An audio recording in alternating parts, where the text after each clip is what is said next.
अम्मा बादु फ़अऊज़ु बिल्लाहि मिनश शैतानिर रजीम बिस्मिल्लाहिर रहमानिर रहीम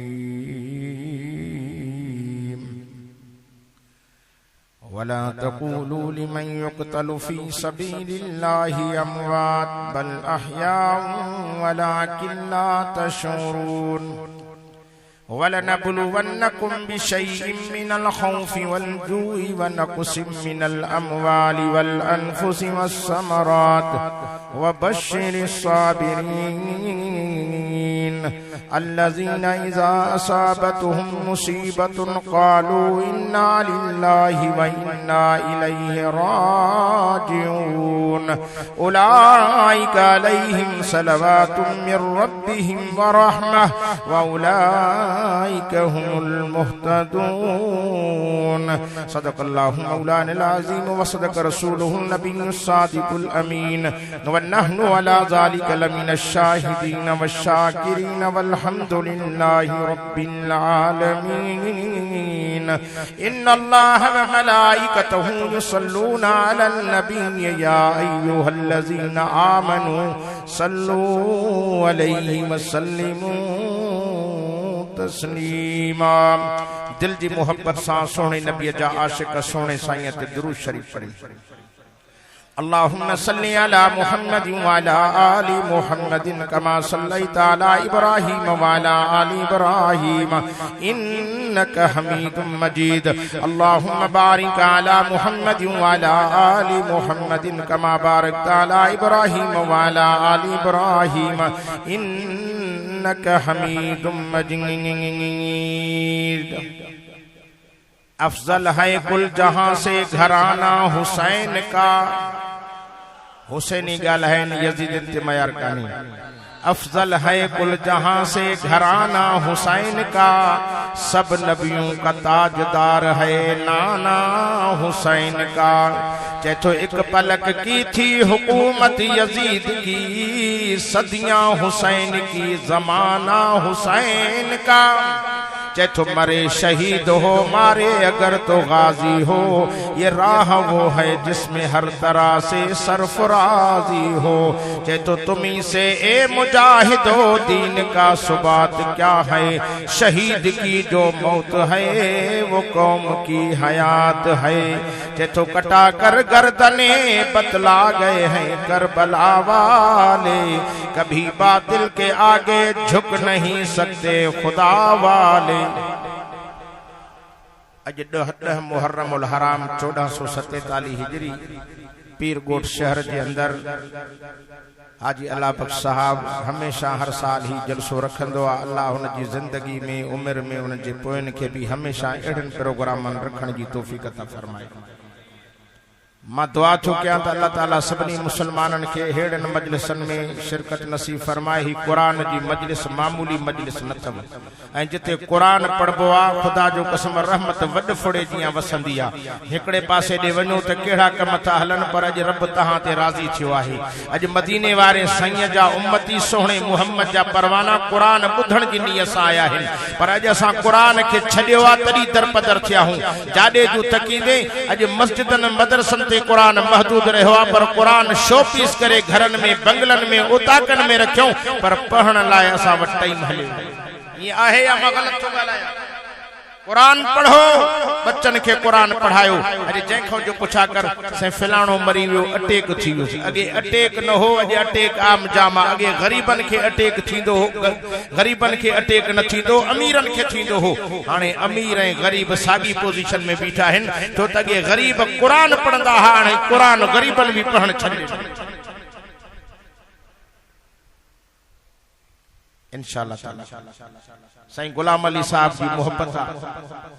जो हर साल याद कराए टेलीफोन ते, पर रब जी मेहरबानी थी मां भी पंहिंजे फिक्स टाइम ते पहुतो। इंशाअल्लाह मां हिन सोहणे कुरान के आशिकन के मुबारक ॾियां थो। अॼु रब तहां ते राज़ी आहे। अॼु वरी मौसम भी मटिजी वई आहे। सुभान अल्लाह। वो गर्मी होंदी ही, पर रब झोड़ करे थजड़ी हीर हलाए ॾिनी। महफिल सोहणे दी आही, कुरान तहां के ॾिसे वठो। मन क़यामत में सुञाणे व बुॾल बेड़ो तरी पवे व जहन्नम खां बची जन्नत हलिया। मदीने जे मीर मिठे मोहम्मद करीम जा परवानो अल्लाह सभिनी खे अचानक मौत को बचाए आमीन त चओ। अबा ओच तो मौत थींदो आ त कलमो भी नसीब नथा ॻाल्हायो कलमो भी ऐं अटैक थींदो आ ओच तो अटैक में कलमो भी नसीब नथो थे। माण्हू चङा भला हलिया विया नौजवान पोढ़ा कूधर असांजा हलिया विया अॼु जे चवे अटैक जे मौत को बचा त नुस्खो ॾियां जेके नुस्खो घुरो था उहे बि हथ मथे खणी ऐलान कयो था त मूंखे पक पवे। डॉक्टर दे वींदो डॉक्टर पन्ने ते नुस्खो लिखंदो वो 500,000 पंजी फीस वठंदो को दवा लगे या न लगे। अचो त मुफ्त में पीर जे गोठ वारन के नुस्खो थो दसियां जेको चवे अटैक जे मौत को बचा मौत जरूर ईंदो पर अटैक न थी। ऐं मदीने जे मीर मुझे मिठे मोहम्मद करीम सल्लल्लाहु अलैहि वसल्लम जन फरमायो जेको रोजानो सूरत यासीन पढ़ी पानी ते दम करे या दिल ते दम करे पिए क़यामत तक अटैक न थींदुसि। ऐं मुझे नबी फरमाइली कुल्ली शैइन कल्बुन व कल्बुल कुरान यासीन। पाण फरमाता हर शय के दिल पखन के जीतन के इंसान के दिल पर मुझे कुरान शरीफ जी दिल सूरत यासीन सब। ऐं नबी तो फरमाए जो एकड़ो मर्तबो सूरत यासीन तो पढ़े 10 खत्मन जो सवाब तो मिले। एकड़ो मर्तबो सूरत यासीन पढ़ी पंहिंजे घर खां निकरी वियो कमकार सां हलियो वियो सॼो ॾींहुं सूरत यासीन जो पहरो थो हलेसि। अचो मुसलमानो कलमे वारो हिन क़ुरान सां मुहबत कयो। ये क़ुरान सां मुहबत कई त मुंहिंजे सोणे हुसैन कई हिन क़ुरान सां मुहबत कई जीअं सोणे अलीउल मुर्तज़ा कई हिन क़ुरान सां मुहबत कई त पाक मुहम्मद रसूलुल्लाह जी नंढड़ी न्याणी अम्मा फातिमा ज़हरा जेका चकी हलाए थी पढ़े थी यासीन वल क़ुरानिल हकीम इन्नका लमिनल मुरसलीन अला सिरातिन मुस्तकीम। अटो थी गोहे पढ़े थी अर्रहमान अल्लमल कुरान खलकल इंसान अल्लमहुल बयान। हुसैन से जो झूलो थी झुलाए जुबान बंद नाए खाती पढ़े तबारकल्लज़ी बियदिहिल मुल्क व हुवा अला कुल्ली शैइन कदीर। कुरान सां मुहब्बत हुई नबी जे घराणे की हुई। अज असां नौजवानन जे हथन में मोबाइल आ बस ही कार लगी पई आ वठ वठ उघाड़ा फिल्म भी इन में दीनी गालियों भी इन में कम लाहे छो पर दीन वारी गाल बुधण जे लाइ अधे के टाइम ना सोरी तो वीदो अगना बी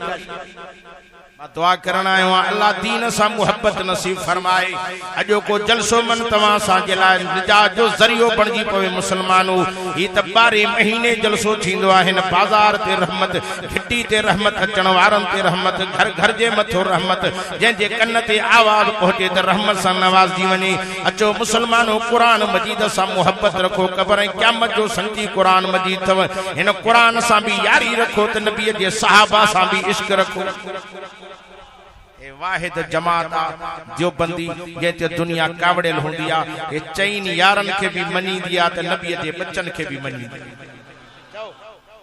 असा चईन यारन जा भी नौकर हो त पंज तन जा भी गुलाम आयो। केड़ा केड़ा इनन जा गुलाम आयो हथ त मथे खड़ो। असा उन अबू बकर सिद्दीक जा किए न नौकर थो जो मिठड़े नबी जो यार भी हो ऐं पैगंबर करीम सल्लल्लाहु अलैहि वसल्लम जो सहरो भी हो। ऐं जे पाक मुहम्मद करीम के पंजी न्याणी आयशा सिद्दीका ॾिनी थई। मुसलमानो कलमे वारो नबी जी घर वारन सा मुहब्बत रखो। नबी जो घर वारियों असा ईमान वारन जो अमड़ियों हिन ये न कंहिंजे लाइ सौट कंहिंजे लाइ चाचे कंहिंजे लाइ मामे दसियो बाबा हे तुंहिंजी अम्मा थी पर हिन नबी जी घर वारन जे लाइ हिन यार दसियो ये सुञाणियो था न केरा अंधो नथी इन के सुञाण जाए जे हिन जे उपतड़ हले त हड़ क़यामत कारी थी गई। कुरान चवे तो मोमिनन जो नबी जो घर वारियों मायरू है। ओ पीर जे गोठ वारो पीर जे गोठ जा मुसलमानो मिठे मुहम्मद अरबी जा दीवानो नबी जे घर वारन सा मुहब्बत कजाई प्यार को जाई इनन के घट वध न गालाही जाई ईमान हलियो भी। अज पीर जे गोठ में अल्लाह जी रहमत आ चो न सुभान अल्लाह। कुरान तो पढ़जे कुरान नबी जी घर वारन जी तारीफ मोमिनन के वणदी आ। नबी जी केड़ियों घर वारियों खुदा जो कसम सबे शान वारियों मां भी आने ताजो ताजो हिन साल उम्रो करे आयम माके दोस्त मक्को मदीनो दिखारियो मक्के मदीने जो घिटियों घिटियों घुमायो ते डाढा प्यारा दोस्त आ जिन मुखे उते घुमायो पर तवज्जो के मुसलमानों रस्ते में दोस्त मुखे वर्तियों पे वने ई कार ते सवार होया से रस्ते ते कोड़ो बोर्ड लिखल हो उन बोर्ड ते लिखल हो मस्कूता मां का पूछा कि मस्कूता छाए मुखे जो मौलाना ते एकड़ी कुराड़ी रहंदी ही उन जो नालो मस्कूता हो मत भला जो खबर का बुजुर्गानी ही वलियानी ही जो अरबन सगुरन पोड़ी जो नालो लिखी छड़ियो मुखे जो से नबी संगी दुश्मन हुई काफिरानी ही इते रहंदी जो हुई त बोर्ड ते नालो मस्कूता लिखियो मां हेडे कश्मीर जे पासे दोस्तन दावत कई मुखे जो रस्ते में अंधी स्टॉप ईंदो उते बीहंदो मानू ता के वठण ईंदा अंधी स्टॉप मतो अंधी नालो छो रखियो मुखे जैसे अंधी कुराड़ी हुंदी जेका पिनंदी ही मरी वई त नालो ही अंधी ए भी मस्कूता उते रहंदी ही पर नबी संगी दुश्मन हुई जडे पाक मोहम्मद करीम सल्लल्लाहु अलैहि वसल्लम के मक्के जे कुरैशन तकलीफों दिनो दुख दिनो इजाव दिनो रब तो फरमाए मुंजा सोना हाने मक्के के छड यसरब दे वन हाय अबाणो घर छडण डाढो दुखियो हुंदो आ भली कुछ भी न होजे अबाणा कख वणदा हिन अबाणा कख याद बुदाइन नबी से मक्के के छडियो पिया वणन और अखिन मां गोड़ा भी वहंदा पिया वणन और नबी जो यार वफादार अबू बकर सिद्दीक नबी संगत सुभान अल्लाह न था को सहाबा जा आशिक गालाइन बाकिन ते मयार काने सहाबा अहल बैत जा हुबदार गालाइंदा हलन मुसलमानों कलमे वारों पाक नबी जा परवानो मिठे मोहम्मद अरबी जा दीवानो इन पोड़ी मस्कूता वारे रस्ते को अबू बकर सिद्दीक ए सोहणो मोहम्मद गुजरियो इन पोड़ी की नजर जो पई त भजंदी टुकंदी ड्रोड़ंदी आई अबू जहल वारन कहते वारो के मोहम्मद वने मथो पर यार भी गड थस अची काफर कोयो कढ लगा पेरो पेरन के निशानन ते कढा आया पर गारे सौर वारो रस्तो वठी अबू बकर सिद्दीक के नबी से वठी अबू बकर सिद्दीक साईं अल्लाहु अकबर नबी असां गड पर जने गारे सौर ते पहुता मथे चढ़न जो इरादो फरमायो अबू बकर साईं मिठे मोहम्मद अरबी के जो सोहणा तवा जो जिस्म रेशम में पट का वधीक नरम आहे जमीन डाडी तकलीफन वारी पथरली जबल जमीन आहे मुझा सोना तवा मथे न चढ़ो तकलीफ थींदव तवा मुझे कुल्हन ते चढ़ो त मथे तवा के मां खणी हला बकर हो चो न सुभान अल्लाह जो को नबी असा वफादारी कई अज दुनिया जो मुसलमान सड़ाण वारो अबू बकर साईं के गालाए तो छो पंजे ईमान के तबाह बर्बाद करे नबी के सहरे के गारियों नहीं हड़ हली मुसलमानों कलमे वारो अबू बकर सिद्दीक नबी साईं के कुल्हन ते खणी जड़े मथे पहुतो गारे सौर ते पहुता रब की पंजे महबूब मोहम्मद जी से हिफाजत कई ने गारे सौर में अंदर वया अल्लाह ताला मकड़ी के हुक्म के मकड़ी जारो बिछाए वई कबूतरी अची आना लाए मथो बैठी आई ए काफर पोयो पेरो खणी आया जडे उते जो पोता एक बे के जो रे हिकड़ो वाले काडे वो एक जो पेरा या तो खबर न हुई आशिक पंजे माशूक के कुल्हन ते खणी वियो अज मानू अकेलो गारे सौर ते मथे नथो चढ़े सलाम आउन पोड़े अबू बकर सिद्दीक के मुसलमानों कलमे वारो पाक नबी जा परवानो मिठे मोहम्मद अरबी जा दीवानो काफर मथे जो आया त लड़ शुरू कयो जे हिकड़ो काडे वियो जे हिन गार में आया हुंदा अबू बकर साईं फरमाए तो मां यो आवाज बुधा पियो नबी साईं के जम सोहणा दुश्मन पहुंची विया नबी साईं फरमाए ला तहज़न अबू बकर गणती न कर गम न कर छड़ो तू माए ते ना हूं रब भी असा सा गड्डा वो सिद्दीक अकबर मिठे मोहम्मद अरबी जो यार वफादार हो नबी साईं सोने अली के चो अली तू अल्लाह जो शेर हो नबी साईं चो असदुल्लाह जो लक़ब दिनो एक दफे अली साईं साहबा सा बैठो हो चो न सुभान अल्लाह जे सोने नबी त मुके जो तू अल्लाह जो शेर हो पर असल में शेर अबू बकर हो चे किए एकड़े दफे काफर गुस्ताखी जा लफ्ज भित नबी साईं जे शान में लिखी विया मां साईं के बुधायो साईं चयो अली हाने ही कर तू हेठ वे मां तुझे कुल्हन ते चढ़ा तू मथे कर त मां डराया गाल समझ में नथी अचे मथे अञा मस कयमि सोणे अली फरमाए मुंहिंजो सिर पियो वञे कुल्हा पिया वञनि मां साईं खे चयुमि सिर थो वञे महिरबानी करे लहो नबी साईं फरमाए छो अली चइसि मां बार बर्दाश्त करे न सघियुमि नबी साईं फरमाए अली पोइ हाणे ही कर मां मुहम्मद हेठि वेहां तूं मुंहिंजे कुल्हनि ते चढ़ अली साईं फरमाए तो मां आराम सां उहे अखर ठाथा पोइ उन ॾींहं खां सम्झी वियुमि असुल में शेर अबू बकर हुजे नबूवत जो बार कुल्हनि ते खणी गारे सार ते जॾहिं उते गारे सौर ते मां पहुतुमि नबी जे सहाबा जा आशिक सुभान अल्लाह चवनि भाग्यनि ते मयार कान्हे जॾहिं गारे सौर ते पहुतुमि त दोस्तनि मूंखे उते चयो साईं कुझु ॻाल्हायो मां चयो छा ॻाल्हायां उते मां ही लफ़्ज़ चया ए गारे सौर सुभान अल्लाह ढरी ए गारे सौर इस एहसान को न भूल बैठे हैं तेरी गोद में सिद्दीक और रसूल गार तो संकेर मुकाबलो करे जो तुझी ढोलिया में अबू बकर सिद्दीक मिठो मोहम्मद करीम वेठो आ मुसलमानों कलमे वारो हे दोस्त सफर कराइंदा पे हलंदे हलंदे रस्ते में हिकड़ी मस्जिद शरीफ आई मुके जो से 5 मिनट ते मस्जिद शरीफ वटि लहो उते मां लथुम मां पुछमिन मस्जिद जो नालो छाहे मुके जे मौलाना इन मस्जिद जो नालो जिन्ना मां चयो जिन्न नालो छो रखियो जे हिन जगह ते जिन्न नबी साईं ते कलमो पढ़ियो हो चओ न सुभान अल्लाह ऐं नबी साईं रोज़ानो हिते ईंदा हा ऐं जिन्ननि खे क़ुरान जो सबक पढ़ाइण ईंदा हा अरबन सगुरन जगह ते मुंहिंजे सुहिणे महबूब मुहम्मद अरबी जे कदमनि जी बरकत जे करे जॾहिं जिन्ननि जो कलमो पढ़ियो त साईं हिन जगह ते वेहंदा जो हा त अरबन सगुरन मस्जिद ठाहे नालो बि मस्जिद जो जिन्न रखी वरी थोरो अॻियां हलियासीं वरी हीअं गाॾी फिरी साम्हूं मस्जिद ही मां चयो हिन मस्जिद जो नालो छा आहे हिन जो नालो छजर अरबी में वण खे मां चयो इहो नालो छो रखियऊं कि नबी साईं रोज़ानो हिते जिन्ननि खे क़ुरान जो सबक पढ़ाइण ईंदा हा त इहो वण उतां हली मिठे मुहम्मद जी ज़ियारत करणी पीर जे ॻोठ वारो जेके वण मदीने जे मीर जो दीदार करे करण अचनि उहो नबी केॾो निशान वारो उहो नबी सोहणे हुसैन जो नानो थई हसन हुसैन जो नानो थई मुसलमानों कलमे वारो पाक नबी जा परवानो तवज्जो कयो अज 10 मुहर्रम जी तारीख मिठे मोहम्मद जे बच्चन जी तारीफ करण आयो हां कोई जिंदगी ते भरवसो नाहे नबी जी तारीफ नबी जे घराणे जी नबी जी बच्चन जी तारीफ करण सा पंजो ईमान समझंदा वरी हलंदे जन्नतुल मौला कब्रिस्तान ते पहुतासे दोस्त वठी विया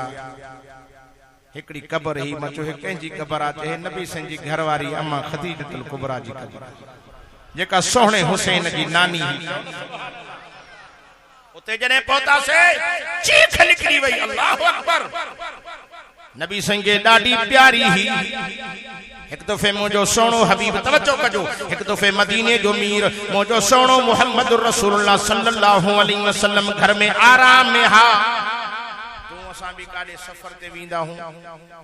थकी टुटी घर ईंदा हूं को आराम कंदा हूं बच्चन बारन खे चोंदा हूं निंड न फिटाए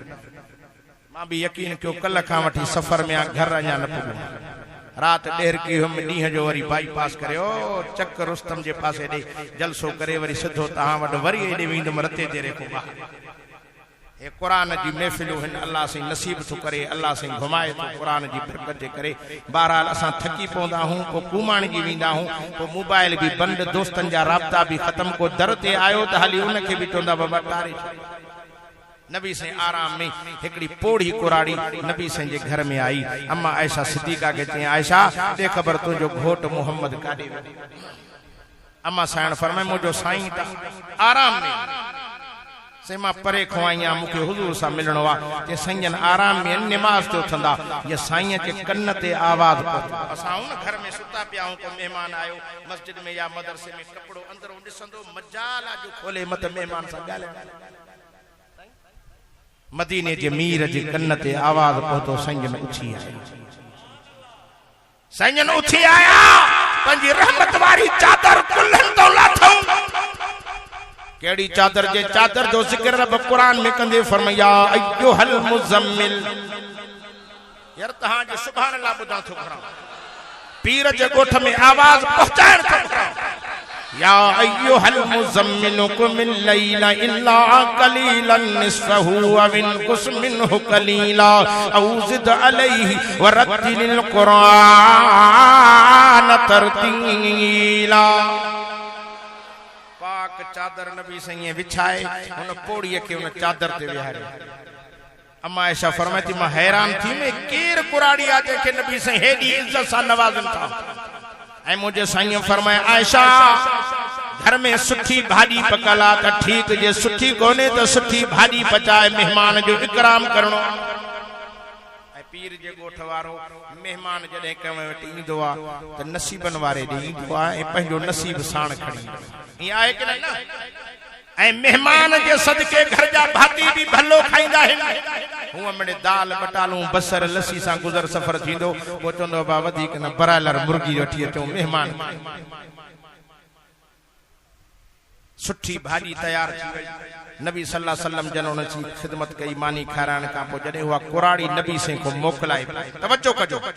नबी से फरमाया आयशा घर में के कपड़ा बपड़ा रखल थी त कपड़ा तोहफे में ॾेस, जे कपड़ा कोन थी त मां मोहम्मद करीम जी चादर ॾेई छॾे। तव्हांजे पीर जे ॻोठ में अहिड़ो को सखी आहे? नथा ॻाल्हायो।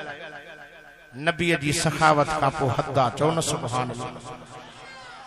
पाक नबी इमामुल अंबिया सल्लल्लाहु अलैहि वसल्लम बैठा हिन कपड़ा मिलिया जॾहिं कुराड़ी मोकिलाए पई मुझे साईं फरमाए आयशा खीसे मां मोहम्मद जे में पैसा कोन्हनि, कुझ थी त पैसा बि ॾे। आहे को तव्हांजे पीर जे ॻोठ में अहिड़ो को सखी मेहमान के मानी भी खाराए कपड़ा भी दे पैसा भी दे से किराए जा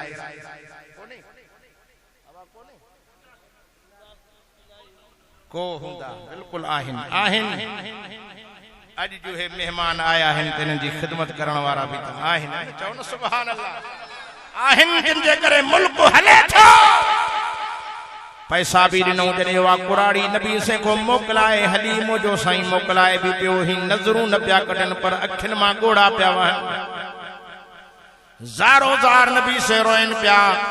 अम्मा आयशा सिद्दीक़ा फरमाती मां हैरान थी मिया औरत केर आ साईं को पुछा त सही जैसे ते अखियुनि को हेॾे होॾे थी वई। मुंहिंजो सोनो हबीब नबियनि जो सरदार नबी अखियुनि मां नीर पिया हलनि। मां फरमाती मां सोचम साईं को पुछा एतिरे ते मुंहिंजे साईं फरमाया आयशा निमाज़ जो टाइम थी वियो आहे मां मोहम्मद निमाज़ ते वञा। साईं जन निमाज़ ते हलिया विया। काफ़ी देर खां पोइ मोटी आया। साईं जन रात जो वॻड़ो हो। अम्मा फरमाती मां सोचम त साईं खां पुछा पर साईं जन थकल जो हुया छो त ॾींहं जो बि निंड फिटल आया त बिस्तरे ते लेटी पिया। अम्मा फरमाती मां चयमि त ठीकु आहे सुबुह जो नबी साईं अञा सोचमी मस्त नबी साईं फरमाए आयशा मां चयमि जी साईं फरमाए ॾे ख़बर या कुराड़ी औरत सुञातई केर हुई? अम्मा ती फरमाए मुंहिंजा साईं मां कोन सुञात मले केर हुई? नबी से फरमाया आयशा या मुंहिंजी जेका घरवारी खदीजतुल कुबरा ही उनजी सहेली हुई। अम्मा आयशा फरमाए साईं उहा त तव्हांखे कुराड़ा में मिली 40 सालनि जी उमिरि में अञा नथी विसरे असां त जवानी में आयूं आहियूं। पाण फरमाईंदा आयशा तव्हां सुखनि जे ज़माने में आयो। उहा खदीजतुल कुबरा ॾुखनि जे दौर में आई। काफ़र मूंखे पत्थर हणंदा हुआ ज़ख़्मी कंदा हुआ जिस्म मां खून निकिरंदो। खदीजतुल कुबरा जी मथों किरंदी ही मरम पट्टी भी कंदी ही। मां मोहम्मद के दिलदारियूं भी ॾींदी ही। इन्ही जे करे खदीजतुल कुबरा मूंखों विसरे ई नथी। पीर जे ॻोठ वारो असांजे पाक मोहम्मद अरबी के ज़ालिमनि ॾुख ऐं तकलीफ़ूं ॾिनो पर नबी जे बच्चन को भी कोन मुड़िया। मां दुआ करण आयो आहियां त अल्लाह उन मिठे नाले वारे महबूब मोहम्मद अरबी सां भी प्यार नसीब करे। नबी जे सहाबा सां भी प्यार नसीब अता करे। नबी जे बच्चन सां भी मोहब्बत नसीब अता फरमाए। जे नबी जे सहाबा अहल बैत सां प्यार के इंशाअल्लाह बेड़ा ही पार थी वेंदी।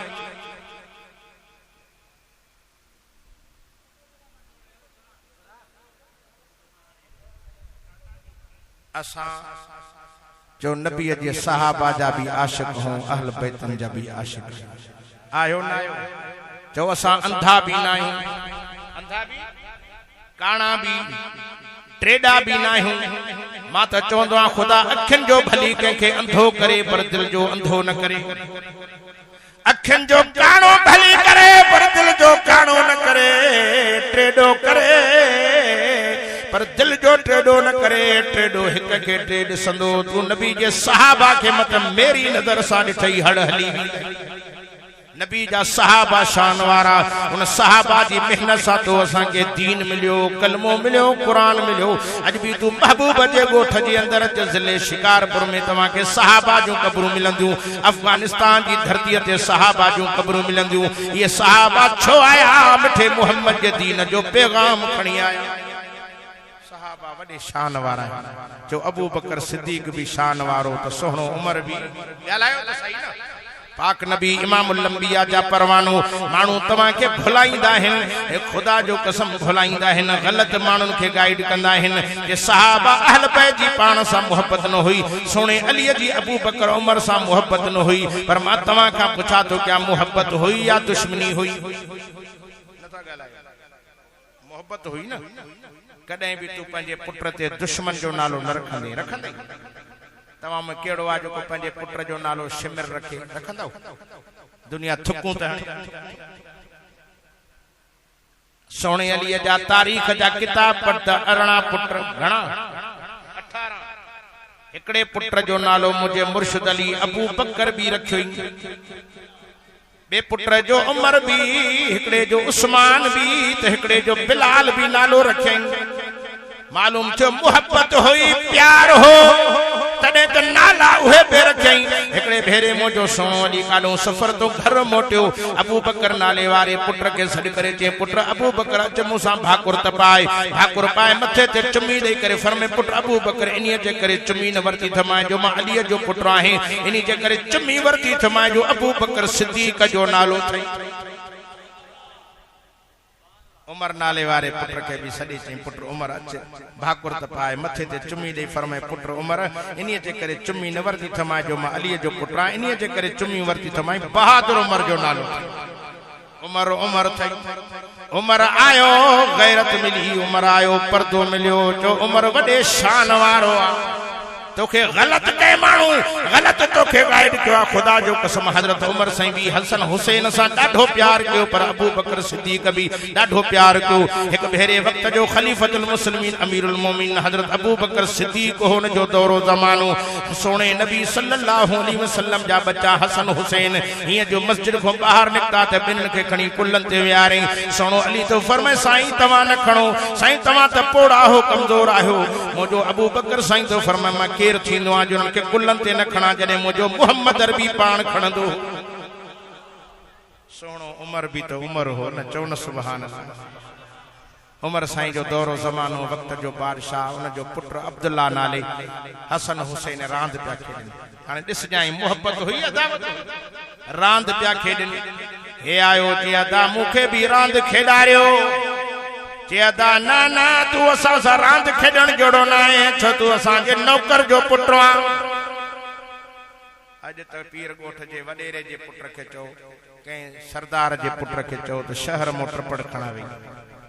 पुत्र जी रोई पी के चो बा मुके हसन हुसैन रांद खेडण दुनिया चो थी नौकर जो पुत्र चेहरे में कावड़ ना आई चेहरे में मुस्कुराहट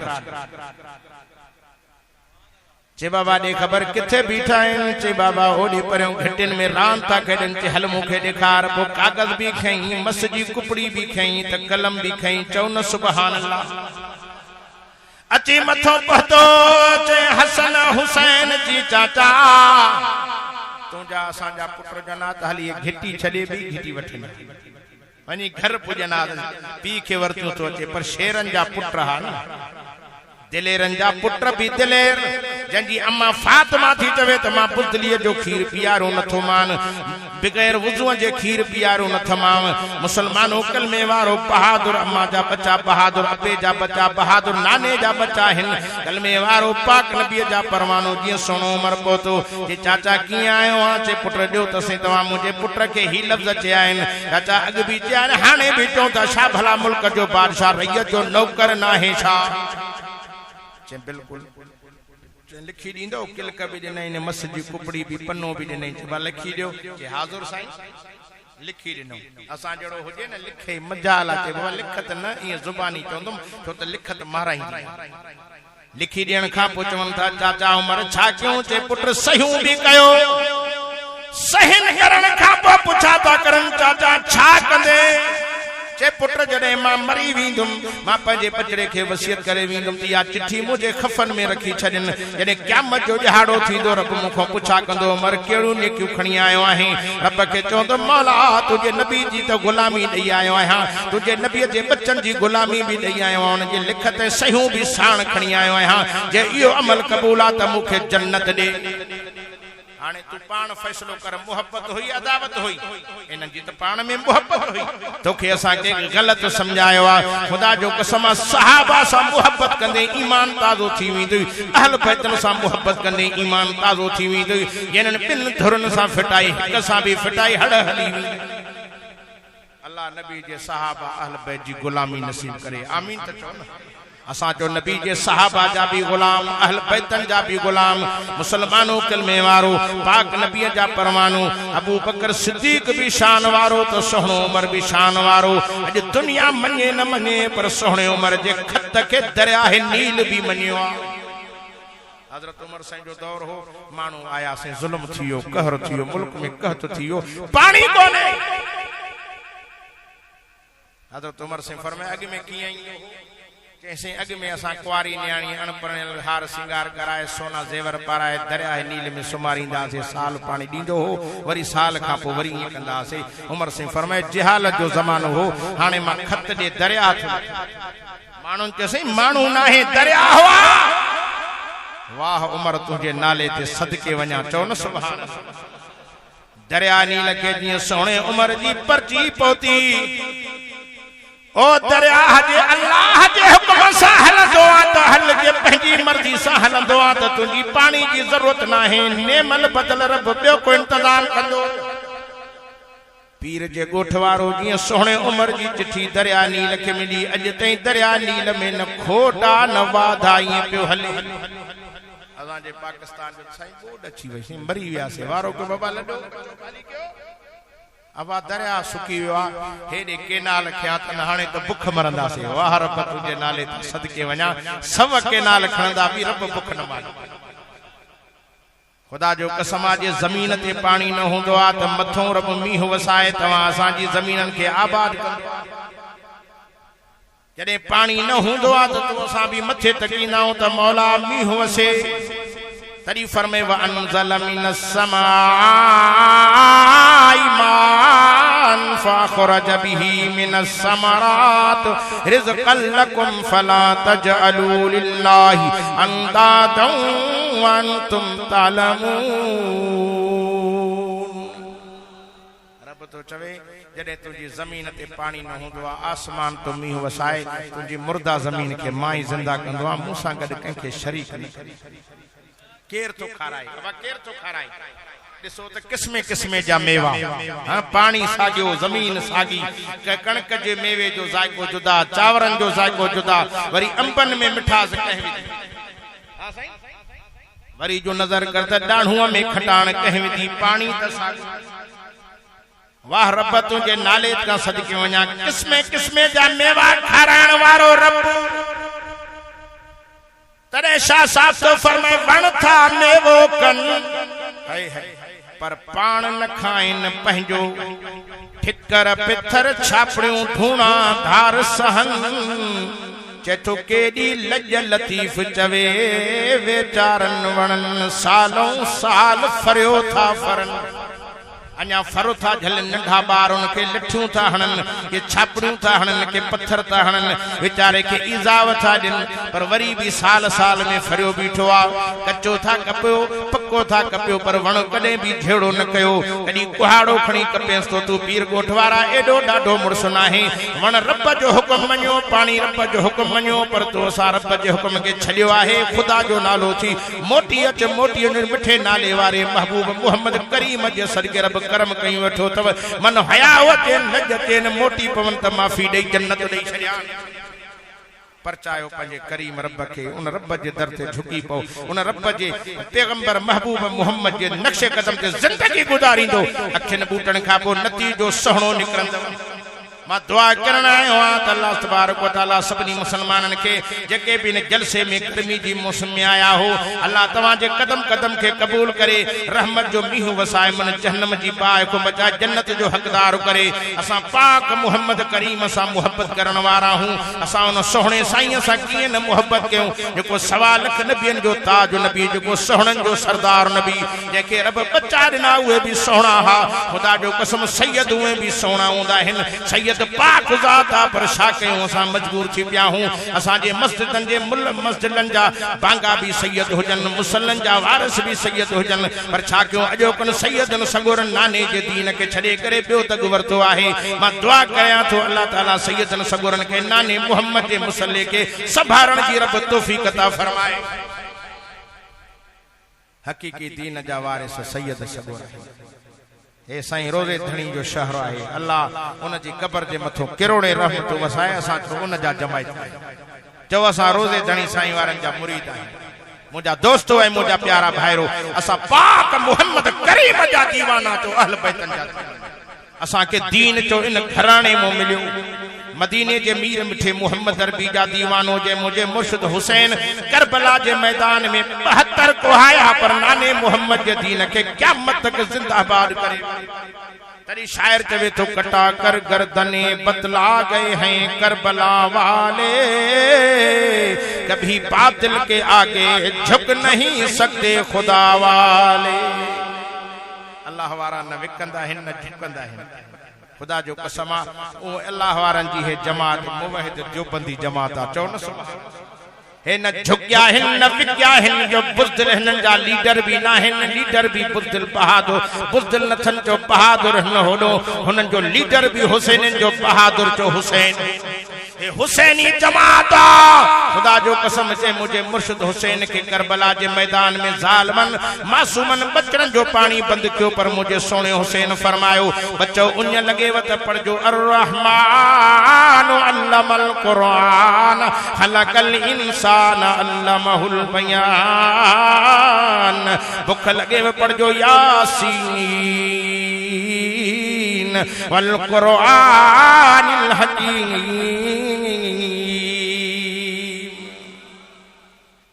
ने उन्हनि में छा पढ़जे कुरान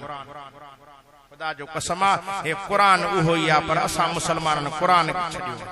अॼु कुरान असां नथा पढ़ूं कुरान को परे पर हर बीमारी जो इलाज रब कुरान में रखियो आहे मूंखे हिकिड़ो वाक़ियो यादि अचे थो हिंदुस्तान जे शहर में हिकिड़ो वॾो डॉक्टर हो बीमार थी पियो वॾा माण्हू बीमार थींदा आहिनि डॉक्टर जो पासो वठंदा आहिनि गरीब मिड़े टिकी फोटो वठी मसलो हल कंदा आहिनि गरीब डॉक्टर ॾे वेंदो बि कमु थी वेंदो वो अमीर चवंदा न बाबा ईअं दवा न खाईंदासीं मतिलबु ॿी बीमारी न लॻे टेस्टूं थियनि रिपोर्टूं थियनि पोइ दवा वठां ॻाल्हायो त लुड़ त न कयो न ॾाढियां आवाज़ न कयो एतिरो मां चयो अलाए छा थी वियो ये कुरान की मजलिस मदीने जे मीर मिठे मोहम्मद करीम जा पी परवानो वडन वडन डॉक्टर ने वियो तो जे डॉक्टर हिन के ला इलाज करे छे डॉक्टर ला इलाज कस बाबा तुजो इलाज असा वट नाही तोखे 12 मुल्क ता मोकलियो लंडन मोकले छडियो उते जीवो तो डॉक्टर ने के वडो खर्च करायो तवज्जो वडो खर्च कई पर आखिर डॉक्टर ने के ला इलाज करे छडियो जे तुजी बीमारी तमाम घणिया एक बीमारी नथी 7 बीमारियों थई घणियो एक जो इलाज क्यों था बी बीठिया बी जो क्यों था टी बीठिया हाने बस टीहन जो मेहमान बिन डीहन में तू मरी वींदे मेहरबानी करे घर वनी मजी बच्चन बारन सा मिल मरी उए वींदे वनी बच्चन के त दिस घर आयो मायूस घर जो आयो तो घर वारी ॾिठस ते खैर त आए ते खैर केड़ो आ मान बचन मरी घर वारी जो कहे चयो थी मरी वींदे मारण जियारण वारो अल्लाह पूरी दुनिया मारे जे रब बचाए त के ताकत वगालाइंदा त हलो न पूरी दुनिया जे कदे बचाए जे रब मारे त के ताकत ही कोने जो बचाए सके घर वारी किस मौत हयाती जो मालिक अल्लाह हुआ ते बिल्कुल अल्लाह हुआ पर डॉक्टर चई छडियो आ डॉक्टर जे वस में नहीं जे पो की कया वडी बीमारी आ जे गाल बुदे को सुठो हकीम आ जे चवे तो नको दवा वठी जाई ला इलाज मरीज भी ठीक करे छे चे केड़ो हकीमा चे 7 बीमारियों हन अबा वे हो तो सही बी हो तो न वे हो तो सही वेही रहो जाथे जाए मिले वेही रहो बस जगह ना है वेही रहो ते जाथे बीठा हो वेही रहो न जगह ते कुरान जी मजलिस तव मोजी दी ते एडी टिकी न तव जेडी हिन जी नजर तिखी तव मन क़यामत में सुञाणे वठे रखो कुरान सा यारी त तोखे मिले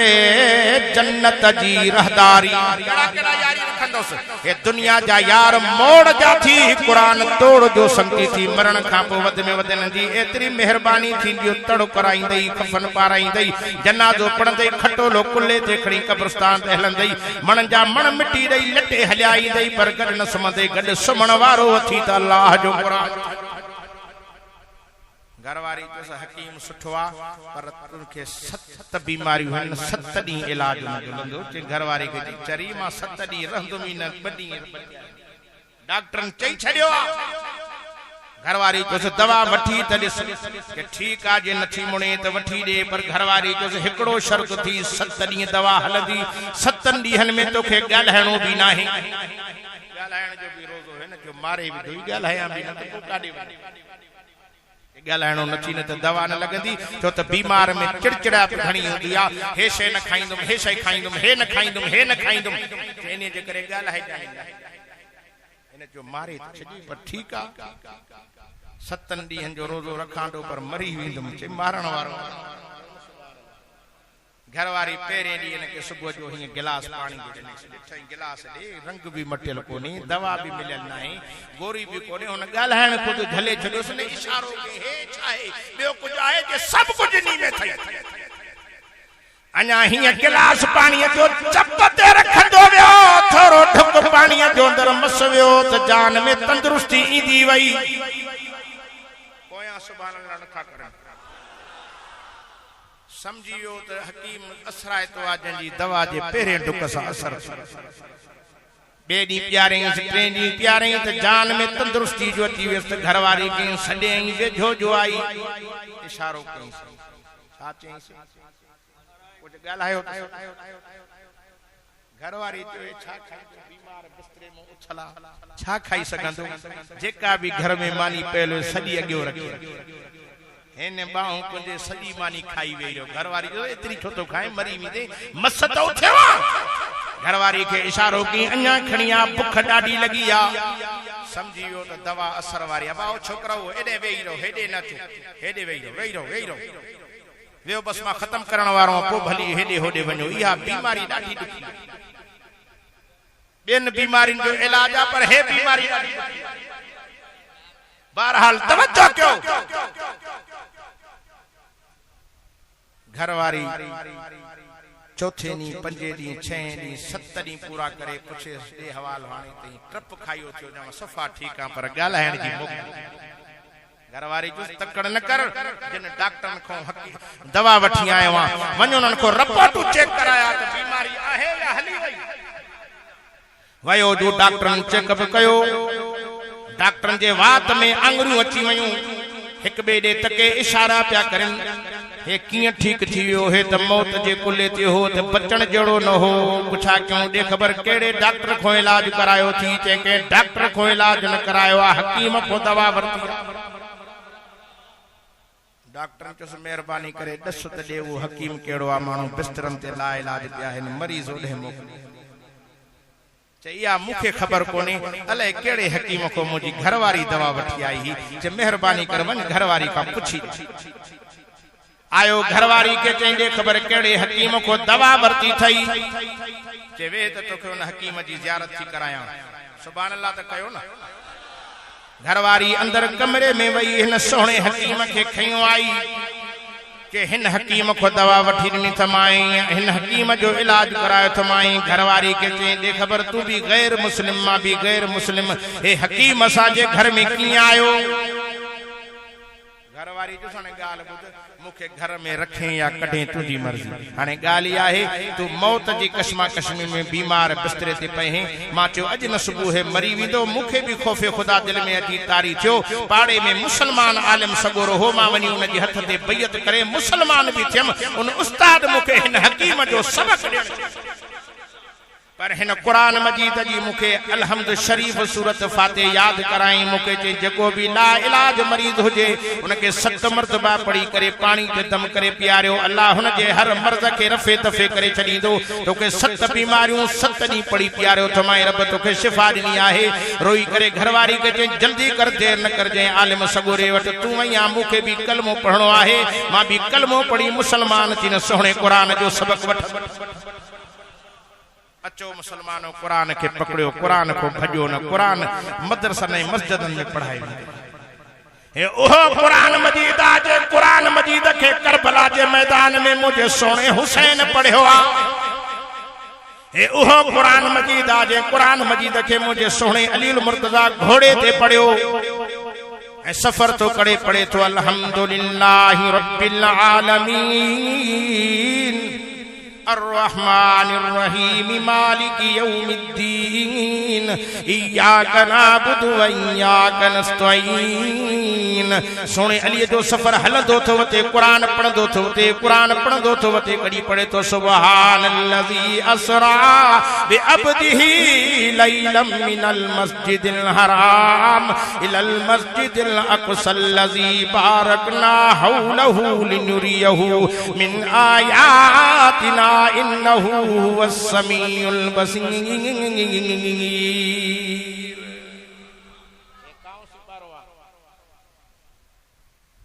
माशाअल्लाह मां तो छड़ो घड़ी दे पियो तकियां त मूंखे जेको टाइम ॾेई विया आहिनि माशाअल्लाह असांजी बुज़ुर्ग हस्ती हज़रत मौलाना साईं खादिम हुसैन साहब मुंहिंजी भी खैर सां ज़मानत थी गर्मी भी गर्मी आ अल्लाह असांखे कब्र जी गर्मी खां बचाए आमीन त चओ न पाक अली उल मुर्तजा शेर खुदा रज़ी अल्लाह तआला अन्हु जो सफर तो पूरो थिए घोड़े तो लहण की तैयारी आ छा तो पढ़े तो कुल अऊज़ु बि रब्बिन नास मलिकिन नास इलाहिन नास सुभान अल्लाह ढरी आया कुल अऊज़ु बि रब्बिन नास मलिकिन नास इलाहिन नास मिन शर्रिल वसवासिल खन्नास अल्लज़ी युवस्विसु फी सुदूरिन नास मिनल जिन्नति वन नास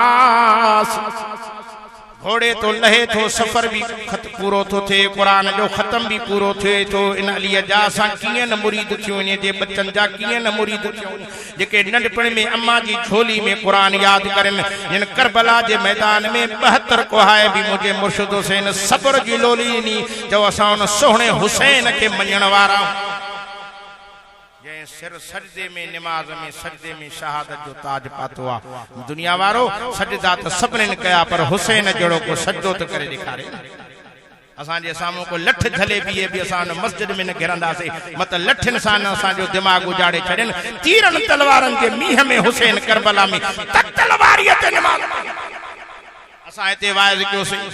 हेडो असा जे दोस्तन पखा भी हया एयर कूलर भी हया पर जमात दे भी वसन घटायो तन के हवा जी हीर लगे पर जे करबला जे मैदान में त तलवारियत मुझे मुर्शिद हुसैन जे ठोन मथो पाल हो न जमीन ते को कपड़ो हो त तलवारियत नमाज पढ़ी असा के दिखारी त मां वांगुर कट जीवन जो मरी वन जो नमाज न छड़जो तड़ी खुदा जो बानो चवे तो न मस्जिद में न मंदिर में न बैतुल्लाह के दीवारों में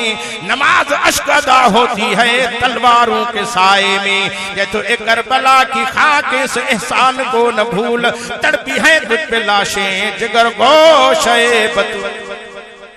चाहे तो सजदे तो सबने किए लेकिन हुसैन का नया अंदाज है इसकी हिम्मत पर इसकी जुर्रत पर अलीउल मुर्तजा मोहम्मद मुस्तफा को नाज है चाहे तो अली बाबा नबी नाना शराफत हो तो ऐसी हो सरे सजदा गले खंजर इबादत हो तो ऐसी हो चौ असा हुसैनिया ही चौ यकीन जानियो मां सॼी रात में हिकड़ो कलाक भी निंड न कई थम पर जो मुझो सफर जो साथी ड्राइवर भी आ नात खान इन बेचारे भी निंड न कई मां के चई झट सुमाऊं मत झट किए सुमाऊं 11 बजे जो वायदो साईं गुलाम अली उते वेठो वरी अबू बकर आ तो सुभान अल्लाह ए इंशाअल्लाह उते पहुंचणो आ मत केड़ी भी सूरत में हलऊं था मां तो इंशाअल्लाह जमात भी मोहब्बत वारी आ तू भी सोहणे हुसैन जो शान बुधाए हिकड़ो गज़ल सोने हुसैन जे शान में तहां के बुधाए जे वणी वने मत कुछ हेडे होडे हथ हणजो समझो था न हुसैन जो शान वणे वन थोड़ी हिन जी खिदमत कंदो इंशाअल्लाह सफर करण में हिन के भी आसानी थींदी दिल खुश थी वेंदी त यार वाकई मां जो कदर क्यों पीर गोठ वारा हा मां दुआ कर